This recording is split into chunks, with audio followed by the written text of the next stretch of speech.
Good evening to all. Hello everyone. Welcome back again. लोगोफोर आङो फिन खेबसे आरोबाव चेनेलावहाय भिडिअ लानानै फैफिनबावनाय जालायबाय। तो लोगोफोर दिनैहाय आङो लाइभ प्रुफ एसे दिन्थिनो लादों।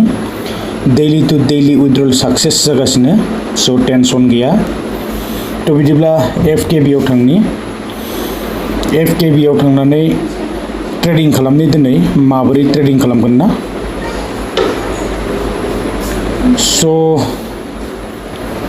दिनैनि कोडआ मामोन आङो एसे नायनि। लोगोफोर बिदिब्ला ट्रेडिं खालामनोसै।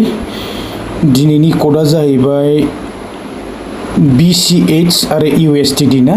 बाय अफ खालामनांगौ 60 सेकेन्ड 2टानिफ्राय 9टा PM सिम हायो आरोना। तो जेन हक बिदिब्ला आङो फैबाय मामोन BCH खौ नागिरनि। BCH आ नै गाहायथिं दङ, तो बेहाय मोनबाय BCH आरो USDT ना। USDT BCH आरो USDT तो क्लिक खालामबाय। बाय अफ खालामनांगौ, चेक खालामना लानांगोन। बाय अफ खालामनोसै बेखौ। बाय अफ 60 सेकेन्ड। आंनिया एमाउन्टआ बेहाय माने 1200 दं नै, 1248 दङ। तो दा बेसेबां हाबगोन नायनोसै। कनफार्म अर्डार खालामनोसै नै। कनफार्म अर्डार ट्रेडिं लागासिनो।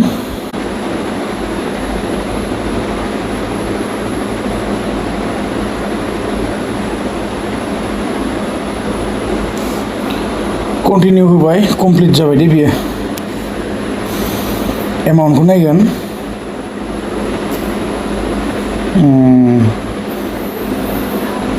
जोङो बिदिब्ला नैबे गाहायाव थांनि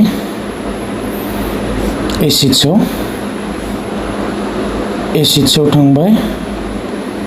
बेलेन्सखौ दाबो देखायाखै र' दे, नेटनि एसे प्रब्लेम देखायबाय थायो।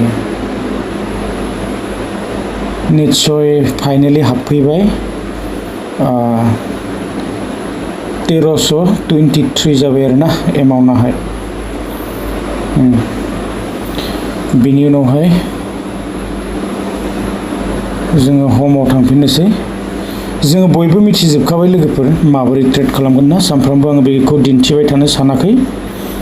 जोङो नैबे सार्टआव थाङोबानो जाबाय। जुदि प्रब्लेम मोनोबा, पेन्डिं जायोबा सार्टआव थां। आंना दिनैबो माने पेन्डिं जादोंमोन, तो दसे सम पेन्डिं जाखायो। पेन्डिं जायोब्लाथाय नैबे सार्टआव थांनानै नोंनि जिथुनाखि माने गावबागाव रेजिस्टार बे मबाइल नाम्बार, तो बे मबाइल नाम्बारखौ बिसोर बिहरो। तो बेवहाय सेन्ड खालामहरबानो, टेलिग्रामावहाय सेन्ड खालामहरबानो माने फैसाया लासैनो क्रेडिट जाफैयो आरोना। तो जेबो प्रब्लेम गैया, बिराद बरिया। बेबायदिनो नोंथांमोनाहायबो ट्रेड खालामबाय थानो हागोन आरो आर्निं खालामनो हागोन आरोना। तो बिराद मोजां अपसन, बयबो मिथिखानाय आरो बेसेबां दिन्थिबाय थानो ना। तो बिदिब्ला आङो नेक्स्टआव थांनि। लोगोफोर आङो लास्टावहाय बे ट्रेन्जेक्सन स्लिपखौ देखायगोन। दा जोंहा नैबे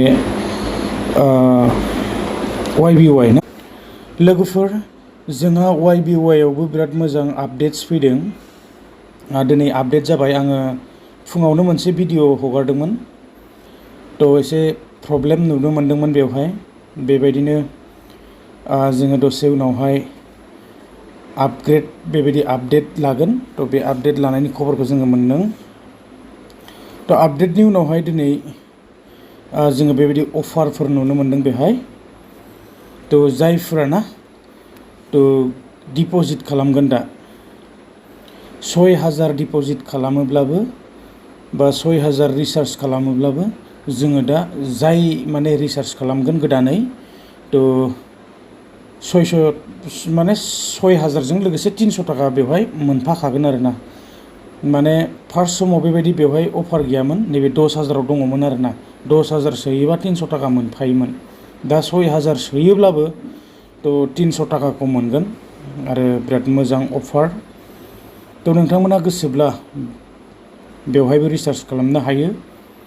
बिराद मोजां मोनसे अफार फैदों। थ' टेनसन लानो नाङा आरो उइथड्र खालामबाय थानो हागोन। बेबायदिनो सार्भिसाव थांबाय, सार्भिसाव थांनानै जोङो वाट्सएपआव थांनानै जोङो बेवहाय कमेन्ट खालामनो हायो आरोना, माबाफोर प्रब्लेमफोर थायोब्ला। थ' सल्भ जागोन प्रब्लेमा, जेबो टेनसन गैया। निस्सय हागोन नोंथांमोना। बे वाट्सएप नुखादों जोङो, बे वाट्सएपआव थांबानो जायो। वाट्सएपआ माने सार्भिसाव थांबानो जायो आरोना। थ' जोङो बेबायदिनो बे वाट्सएपआव थांदो, सार्भिसाव थांनानै वाट्सएपआव थांनानै जोङो कमप्लेनखौ सेन्ड खालामहरोब्लानो बिसोरो रिप्लाइ खालामगोन आरो। प्रब्लेम बेबायदि जेबो गैया। थ' जियानो हक, जायफोरा रिसार्ज खालामाखै दासिमबो, YBY आव रिसार्ज खालामनो सानदोंब्ला 6,000 रिसार्ज खालामोब्ला जोङो 300 थाखा मोनफाखागोन आरो ट्रेडिं खालामोब्लाबो जोङो मोनगोन आरोना। थ' बाम्पार अफार। आरो जियानो हक, आङो दा जोबथारनायाव साक्सेसफुल जानायखौ आं FKB आ दैलि टु दैलि उइथड्रल जागासिनो लोगोफोर, नायदो आंना स्टेट बेंक अफ इन्डिया। थ' बेवहाय दिनै 29 तारिख, 29/7/24, नैबेयाव नै साइडआवहाय 240 क्रेडिट जानाय दङ आरोना। नै 240 थाखा क्रेडिट जाबाय आरो 60 थाखाया दाननाय थांबाय। थ' बेबायदिनो बिराद मोजां, सानफ्रामबो जागासिनो। मैयाबो उइथड्रल जादों, दिनैबो उइथड्रल जादों आरो टेनसन गैया। 12टानि उनावहाय फैसाया हाबफैयो आरोना। बेबायदिनो 1टा-2टासोआवहाय हाबो फैसाया। स' बेवहायबो सेम प्रसेस। माबाफोर जुदि बेबायदिनो इसु मोनदोंब्ला ना,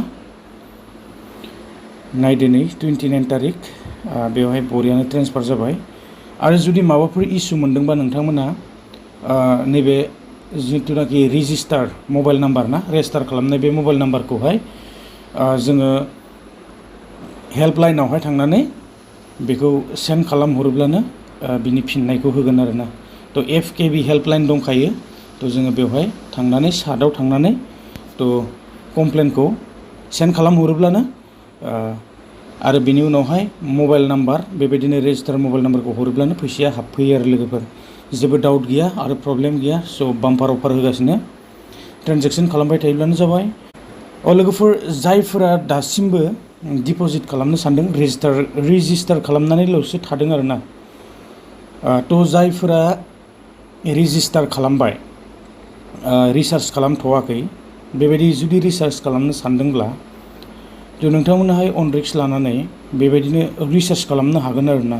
थ' बेवहायबो मोजां बेबायदिनो आर्निं जायो। थ' आरो बेबायदि जुदि रेफार खालामनो हायाखैब्ला ना, थ' रेफारनि अपसनखौबो जोङो बेवहाय मोनखायो। रेफारनि अपसना जाबाय, आङो दिन्थिलांगासिनो लोगोफोर। रेफारनि अपसना नैबे टिमाव थांनांगोन दे, टिम गाहायाव दङ, नै बेहाय टिम दङ। बे टिमाव थांनानै नैबेयाव गोजौआव नै किउआरनि सिदा सिदा, बे किउआरनि सिदा सिदा जोङो बेहाय कपि अपसन मोनो। बे कपि खालामनानै थ' बेखौहाय शेयार खालामनो हायो। नै अलरेडि कपि देखायखायो, नै कपि साक्सेस देखायखायोना। थ' बेबायदिनो कपि खालामनानै बेखौ पेस्ट खालामनानै होयोब्लानो थ' बेबायदिनो नों मायाव होयो, जेराव मेराव बेबायदिनो सेन्ड खालामनो हायो लोगोफोर। थ' गावनि इस्सा आरोना बियो। लोगोफोर, आङो बांद्राय गोलाव खालामनो सानाखै। भिडिअ'आ बेखिनियानोमोन। इन्टारेस्टिं आपडेट आरो बिराद मोजां सोलिगासिनो नैबे FKB आबो। थ' मार्केटाव मोजाङैनो सोलिगासिनो। बर्थमान जेबो प्रब्लेम गैथ'वा लोगोफोर। जायफोरा दासिमबो रेजिस्टार खालामनानै रिसार्ज खालामाखैना, थ' नोंथांमोना थाबैनो रिसार्ज खालाम आरो आर्निं खालामनो हागोन ना। बेखिनियानोमोन लोगोफोर दिनैनि भिडिअ'आ। गोजोनथोंसै। नेक्स्ट भिडिअ' थाबैनो लोगो हमगोन।